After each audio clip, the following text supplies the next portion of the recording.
Bismillahirrahmanirrahim. Assalamualaikum warahmatullahi wabarakatuh. Alhamdulillahi rabbil alamin. Wassalatu wassalamu ala rasulillah wa ala alihi wa sahbihi ajma'in. Kaum muslimin, ikhwani wa akhwati fillah, dimanapun anda berada, kita bersyukur pada Allah subhanahu wa ta'ala atas segala nikmat dan karunia yang diberikan kepada kita semua, terutama pada saat ini kita masih diberikan kesehatan, dan yang paling utama lagi adalah diberikannya kita nikmat iman dan Islam. Kaum muslimin dimanapun anda berada, sebagaimana yang telah kami janjikan, insyaallah pada kesempatan ini kita akan mulai pembelajaran tahsinul Quran dengan metode Asy-Syafi'i. Namun sebelum kita mempelajari bab per bab dari pelajaran ilmu tajwid ini, ada hal-hal yang harus kita perhatikan ketika kita hendak mempelajari ilmu Al-Quran atau mungkin ilmu-ilmu yang lain. Apa itu yang harus kita perhatikan? Yang pertama adalah niat kita kepada Allah Subhanahu wa taala harus lurus. Kita bangun niat kita mempelajari Al-Qur'an ini hanya mengharapkan wajah Allah Subhanahu wa taala. Dan tentunya yang paling utama yang kita harapkan dari pembelajaran Al-Qur'an ini adalah kelak di yaumil qiyamah Allah akan mengizinkan Al-Qur'an memberikan syafaat kepada kita. Sebagaimana yang disabdakan oleh Rasulullah sallallahu alaihi wasallam, "Iqra'ul Qur'an fa innahu ya'ti yaumal qiyamati syafi'an li ashabihi." Bacalah oleh kalian Al-Qur'an, karena sesungguhnya dia akan memberikan syafaat atau pertolongan kepada kita nanti di hari kiamat atau kepada orang yang membacanya.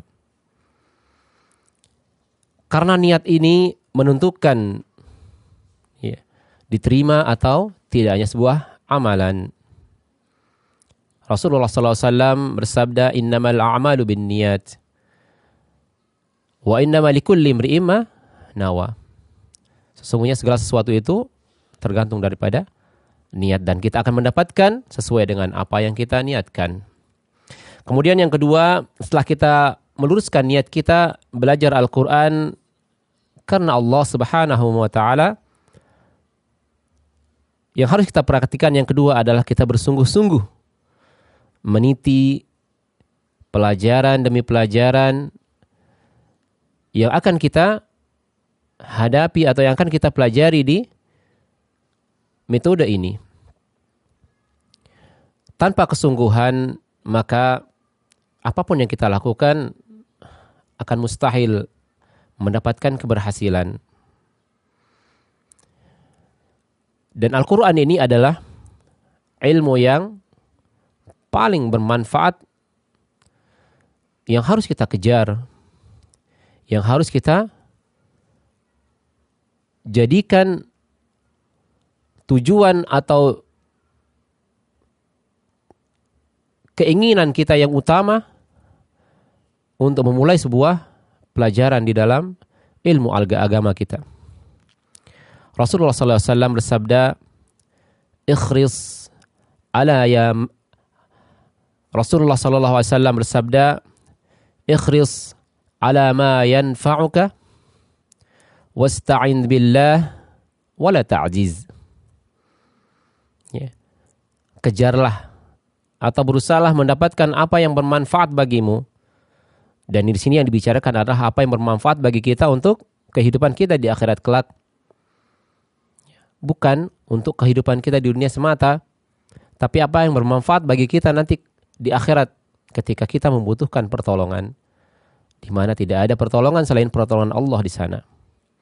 Maka kita kejar apa-apa yang bermanfaat untuk kita lakukan di dunia ini, yakni untuk bekal kita kelak di akhirat. Kemudian yang ketiga yang harus kita perhatikan adalah Ketika kita belajar Al-Quran, hendaklah kita menyiapkan waktu terbaik kita.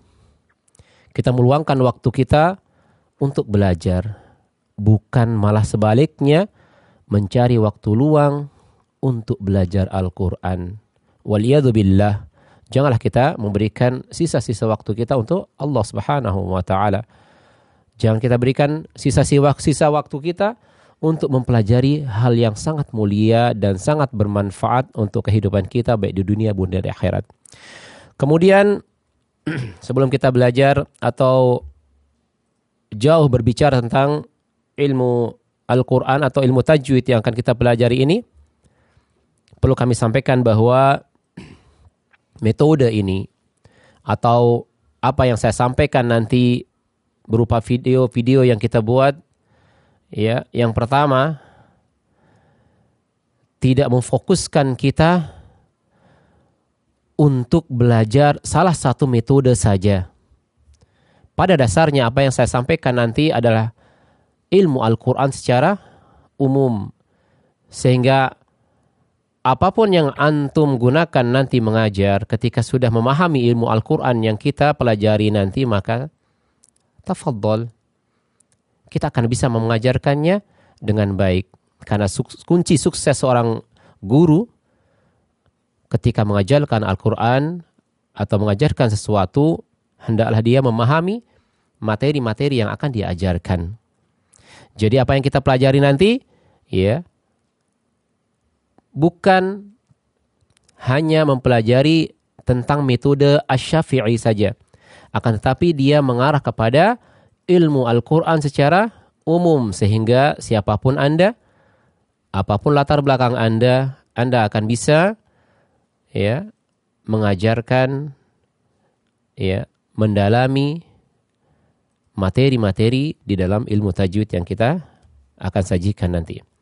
Kemudian yang kedua, video ini kami tujukan kepada para asatiz dan asatizat yang mengajarkan ilmu tajwid atau dengan metode Asy-Syafi'i ini, baik di TPQ-TPQ yang sudah berjalan ataupun di pondok-pondok yang kebetulan menggunakan metode Asy-Syafi'i ini.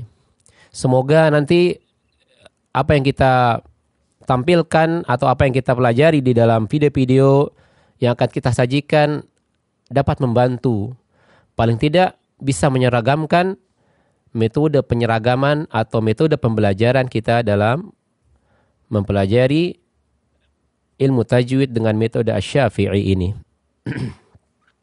Kemudian yang ketiga adalah video ini atau pembelajaran ini kami peruntukkan untuk kaum muslimin secara umum, keseluruhan siapa saja yang ingin mempelajari Al-Quran. Insya Allah dengan video ini kami harapkan bisa membantu, ya, antum semua yang ingin belajar Al-Quran tapi tidak memiliki waktu yang cukup untuk belajar atau datang kepada ustadz kita dengan waktu-waktu yang banyak. Mungkin antum memiliki waktu yang singkat atau waktu yang sedikit dalam satu pekan. Mungkin dengan adanya video ini antum bisa memurajaah pelajaran-pelajaran yang mungkin antum dapatkan di TPQ atau di tempat-tempat antum belajar. Kaum muslimin yang semoga Allah Subhanahu wa Ta'ala merahmati kita semua, baiklah untuk mempersingkat waktu kita agar kita mendapatkan faedah-faedah dari apa yang kita pelajari nanti, kita akan melihat apa saja sih yang akan kita pelajari dan apa saja sih yang mesti kita perhatikan sebelum kita jauh menyelami ilmu Al-Quran. Kaum muslimin yang dirahmati Allah Subhanahu wa Ta'ala, saya sudah sebutkan tadi sebuah hadis yang memerintahkan atau menganjurkan kita untuk mencari, menuntut apa yang bermanfaat untuk kita. Apa yang menjadi, ya, hal yang pertama kali kita perhatikan dalam segala hal, apalagi dalam mempelajari Al-Quran, maka kita perlu mengetahui tingkatan-tingkatan atau apa saja yang harus kita mengerti, yang harus kita fahami dalam rangka kita mempelajari tingkatan-tingkatan atau tingkatan demi tingkatan di dalam mempelajari Al-Quran. Kami sampaikan sebuah definisi daripada tajwid yang diberikan kepada kita melalui para ulama kita, di mana mereka mendefinisikan bahwa tajwid itu adalah mengeluarkan setiap huruf pada makhrajnya, ya, mengeluarkan setiap huruf pada makhrajnya dalam sebuah kalimat, ya, ikhraju kulli harfin min makhrajihi. Jadi pertama, tajwid itu adalah ikhraju kulli harfin min makhrajihi, yakni mengeluarkan setiap huruf pada makhrajnya. Dan ini sangat penting sekali. Tidak mungkin kita bisa mengucapkan sebuah huruf, ya, tanpa kita mengetahui di mana dia keluar. Ya, mustahil seorang bisa mengajarkan huruf-huruf hija tanpa dia mengetahui di mana dia keluar. Ya. Tidak boleh kita mengajarkan ilmu ini dengan dugaan-dugaan, oh di sini, oh di sini, oh begini caranya, tanpa didasari dengan ilmu yang jelas. Ya, maka perlu pertama, definisi tajwid adalah ikhraju kulli harfin min makhrajihi. Kita pelajari dulu makhraj-makhrajnya, atau paling tidak kita pelajari dulu bagaimana kita mengucapkan huruf per huruf dari hijaiyah ini dengan baik. Tentu dengan mengacu pada makhraj yang benar. Kemudian yang kedua, wa i'ta'uhu, ya, wa i'ta'uhu haqqahu. Kita perhatikan kalimat ini, wa i'ta'uhu haqqahu, memberikan hak-haknya, ya, memenuhi hak-hak dari huruf tersebut. Ya. Apa tuh hak-hak huruf? Hak-hak huruf yang dimaksudkan di sini adalah sifat-sifat lazimah atau sifat-sifat wajib atau sifat-sifat yang absolut yang dimiliki oleh setiap huruf. Perlu diketahui bahwa setiap huruf itu memiliki paling tidak 4 sampai 7 sifat. Ya. Setiap huruf memiliki 4 sampai 7 sifat yang harus ada ketika kita mengucapkan sebuah huruf. Ya. Jadi sifat-sifat huruf yaitu yang dimaksudkan di sini sebagai hak huruf adalah sifat-sifat yang lazimah. Kemudian yang kedua, wa mustahaqqahu minas sifat, dan mustahaknya. Tadi sudah ada hak daripada huruf, dan kedua adalah mustahaknya.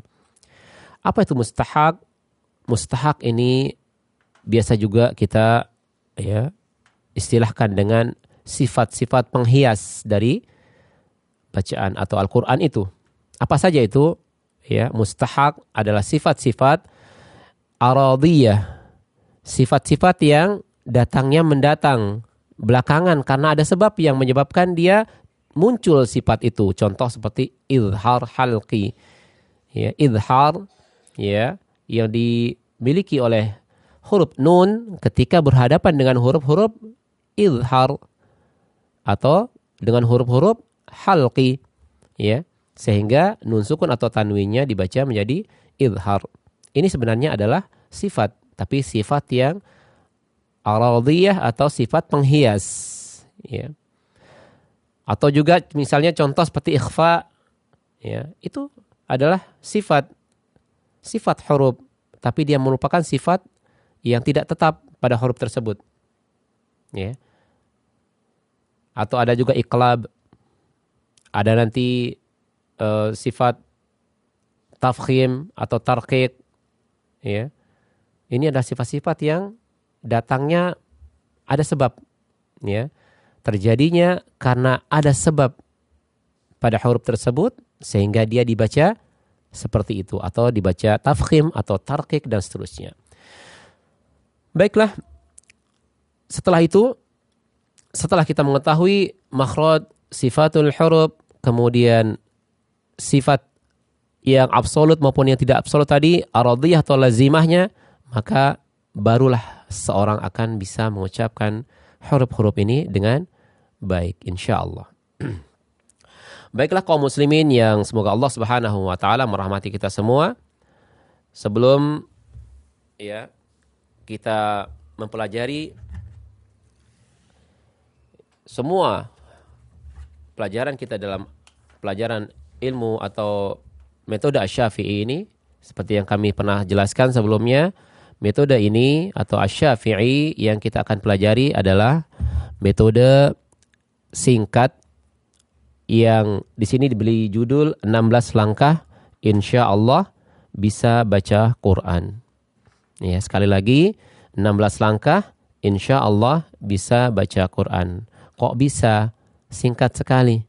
Insya Allah bisa selama ada kemauan di dalam diri kita. Baiklah, kita akan melihat apa saja sih 16 langkah yang kita akan lalui di dalam pelajaran-pelajaran kita. Kami sebutkan satu persatu. Yang pertama adalah mengenal huruf hijaiyah. Ya. Antum bisa melihat di buku pelajaran Asy-Syafi'i yang kuning, ya, yang Iqra. Di daftar isi kita sudah ada langkah-langkah atau pelajaran-pelajaran yang akan kita pelajari. Pertama, mengenal huruf-huruf hijaiyah.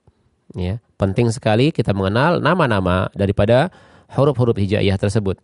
Kemudian kedua adalah mengenal harakat fathah. Ya, mengenal huruf-huruf yang berharakat fathah. Kemudian pelajaran ketiga, harakat kasrah dan harakat dhammah. Ya. Kemudian pelajaran keempat, menyambung huruf hijaiyah. Dan kelima, ada pelajaran tanwin. Pada pelajaran keenam, membedakan dua huruf yang sering tertukar. Ya, biasa kita sebut dengan huruf-huruf mutasyabbihat atau huruf-huruf yang sering tertukar atau sering dia salah orang dalam mengucapkannya. Contoh seperti hamzah dengan ain, ya, ketika kita mengucapkan a'udzu billahi minasyaitonir rajim, banyak kita jumpai teman-teman kita mengucapkan a'udzu billahi minasyaitonir rajim tanpa membedakan antara hamzah dan ainnya. Ya, nanti insyaallah kita akan pelajari di pelajaran yang ke-6. Kemudian yang ke-7 kita mengenal huruf-huruf yang berharokat sukun, ya. Kemudian huruf bertasydid, kemudian huruf mad. Yang ke-9, ya, ke-10 ada cara membaca bacaan waqaf, dan ke-11 mengenal alif lam, ya. Alif lam, ada al-qamariyah dan ada al-syamsiyah. Pada pelajaran ke-12, yakni pelajaran mad yang bertemu dengan hamzah wasal. Ya, pelajaran mad bertemu dengan hamzah wasal. Kemudian di pelajaran ke-13 mengenal lafaz Allah atau lafzul jalalah, ya, lafzul jalalah. Pada pelajaran 14 mengenal mad dan tasydid, artinya mad bertemu tasydid. Ya, ada hukum yang akan kita pelajari di sana. Kemudian yang ke-15 ada mempelajari huruf yang tidak berharokat di awal surat. Ya, di awal surah biasanya kita sebut dia sebagai, ya, huruf-huruf muqatta'ah. Apa itu huruf-huruf muqatta'ah? Huruf-huruf yang mengqata', yang memisah atau memutus antara surat satu dan surat yang lain. Biasanya huruf-huruf muqatta'ah ini berada di awal surah, ya. Kemudian yang terakhir, setelah itu nanti kita latihan membaca surah-surah pendek. Dan diharapkan ketika sudah melalui bagian-bagian atau pelajaran-pelajaran dari ilmu atau metode Asy-Syafi'i ini, diharapkan pada pelajaran 16, ya, para pelajar atau antum semua atau kita semua bisa melafalkan atau membaca Al-Quran, ya, terutama surat-surat pendek yang sudah disajikan pada pelatihan pelajaran 16 ini, kita bisa melantunkannya dengan baik. Mungkin ada yang masih pelan dan ada yang mungkin sudah bisa lancar, dan itu tergantung daripada kesungguhan kita dan perhatian kita pada awal-awal pembelajaran. Taib, ya, tadi sudah kita sampaikan langkah-langkah atau pelajaran-pelajaran yang akan kita pelajari. Kita sekarang akan memulai, ya, pelajaran kita dari pelajaran yang pertama, ya, yakni mengenal huruf-huruf hijaiyah. Kaum muslimin yang berbahagia, ya kita sudah sama-sama mengetahui huruf-huruf hijaiyah dan mungkin kita sebagian besar sudah bisa ya mengucapkannya ya. Entah itu dengan makhraj yang benar atau yang masih keliru. Yang jelas setiap kaum muslimin ya yang saya ketahui bahwa sudah 90% mengetahui huruf-huruf hijaiyah kecuali yang memang dia dari kecil tidak pernah mengenal Al-Qur'an ya. Maka melalui pembelajaran kita ini kita harapkan Allah Subhanahu wa taala ya memberikan kita hidayahnya dan juga memberikan hidayah kepada siapa saja yang menonton daripada video ini, menonton pembelajaran ini sehingga tergerak hatinya untuk mempelajari Al-Quran karena dia adalah sesuatu yang sangat bermanfaat untuk kita baik di dunia maupun di akhirat. Baik, kita akan melihat pelajaran pertama ya.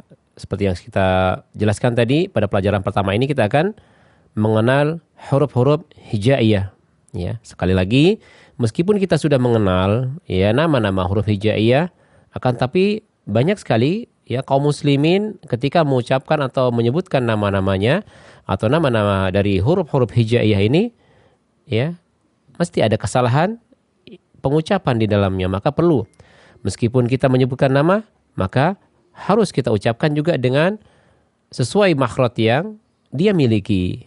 Baiklah ya, kita akan membaca atau menyebutkan satu persatu nama huruf dari huruf-huruf hijaiyah. Silahkan yang di rumah yang sudah menyiapkan bukunya dilihat halaman yang kedua di buku Asy-Syafi'i kita ya, di pelajaran pertama halaman yang kedua. Kita coba ikuti ya di rumah, ikuti pelafalan atau penyebutan dari nama-nama huruf yang akan kita pelajari untuk pelajaran pertama ini. Baiklah, kita coba, kita mulai dengan bacaan basmalah ya.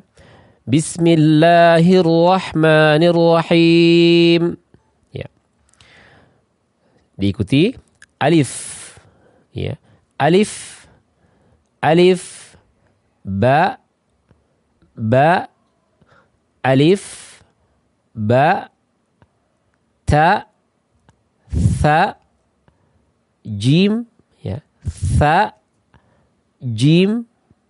Nah, perhatikan huruf jim bukan jim atau jim, ya, seperti kebanyakan ya saudara-saudara kita mengucapkan huruf jim dengan ya keliru. Mungkin ya dari teman-teman kita dari Jawa ya biasanya ini ya mengucapkan huruf jim itu dengan dialek ya kejawaan yang ya sangat jelas sekali, dan ini adalah menyalahi aturan daripada makhraj jim ya. Jangan sampai kita mengucapkannya seperti ini, jim atau jim, ja ya. Ya, nanti kita akan melihat penjelasan dari huruf jim di pelajaran yang akan datang. Kemudian kita lihat pengucapan yang benar adalah jim. Jim ya, jim. Kita ulangi di awal, alif, ba, ta, tha, jim, ha. Ha. Diperhatikan huruf ha ya, keluar dari tengah tenggorokan. Ha ya. Ha. Kemudian huruf kha. Kha. Tenggorokan atas ya. Pastikan ada ngorok ya. Kalau mungkin kaum muslimin atau kita saudara-saudara sekalian ketika mendengarkan orang ngorok ya. Ya, kurang lebih seperti itu ya. Kha. Kha ya. Kha. Tapi ketika mengucapkan hurufnya kita ada sedikit suaranya atau seperti ini, kha ya, kha namanya huruf. Tapi ketika mengucapkannya nanti ketika berharokat maka tidak boleh mengucapkan dengan seperti itu. Ya, beda lagi. Ini sedang mengenal nama-nama daripada huruf hijaiyah. Kha ya. Kha, kemudian dal. Dal. Nah, dal juga sering orang salah nanti mengucapkannya dengan dal. Ya, dal ya. Sekali lagi ini ucapan yang keliru. Dal. Dal, ujung lidahnya menempel di ya pangkal 2 gisir atas. Insyaallah kita akan jelaskan di pelajaran yang akan datang. Dal ya tipis. Dal, kemudian zal. Dzal. Perhatikan suaranya. Ada rakhwah yang dimiliki oleh dzal nanti sehingga kita mengucapkannya juga dengan sesuai dengan makhraj sifat hurufnya. Dzal, dzal, ra, ra, ra, zai, zai, zai, sin, sin, sin, shin, shin, ya, shin, ya. Sambil kita ikuti ya, ikuti apa yang saya ucapkan atau apa yang saya contohkan. Shin, kemudian sod, sod, sod. Nah, ini mungkin terdengar aneh ya. Bagi sebagian kita mungkin kedengaran aneh. Sebab selama ini kita mungkin mengucapkan huruf sod dengan sod. Huruf sod. Ini adalah ucapan yang salah. Sod. Sod. Insyaallah penjelasannya nanti kita akan lebih rinci lagi di pelajaran huruf sod. Dhad. Dhad. Dhad. Ta. Ta. Ta. Dha. Dha. Dha. Nah, ini juga di huruf dha. Huruf dha ya, biasa orang bilang zo ya. Zo. Ini ada ucapan yang salah. Contoh kalimatnya orang sering mengucapkan ya, perbuatan zolim. Ini salah. Zalim pakai dha. Perbuatan zalim bukan zolim. Ya. Ini adalah ucapan yang salah. Kemudian ain. Ain. Ain. Ghain, ya. Ain. Ghain. Fa. Fa. Fa. Nah, ada hamas yang dimiliki oleh huruf fa nanti. Fa. Kemudian qaf. Qaf. Qaf. Kaf. Kaf. Kaf. Lam. Lam. Lam. Mim. Mim. Mim. Nun. Nun. Waw. Waw. Waw. Ha. Ha. Ha. Lam alif. Lam alif. Hamzah. Dan ya. Ini adalah pengucapan ya, nama-nama huruf hijaiyah. Kita ulangi. Alif, ba, ta, tha, jim, ha, kha, dal, zal, ra, zai, sin, shin, sad, dad, ta, dha, ain, ghain, fa, qaf, kaf, lam, mim, nun, waw, ha, lam alif, hamzah, ya. Baiklah kaum muslimin yang berbahagia, mungkin pertemuan kali ini kita cukupkan sampai di sini dan jangan lupa untuk tetap mengikuti pelajaran-pelajaran selanjutnya di episode yang akan datang. Jangan lupa tetap ya ikuti program pembelajaran Tahsinul Quran dengan metode Asy-Syafi'i ya. Demikian, wassalamualaikum warahmatullahi wabarakatuh.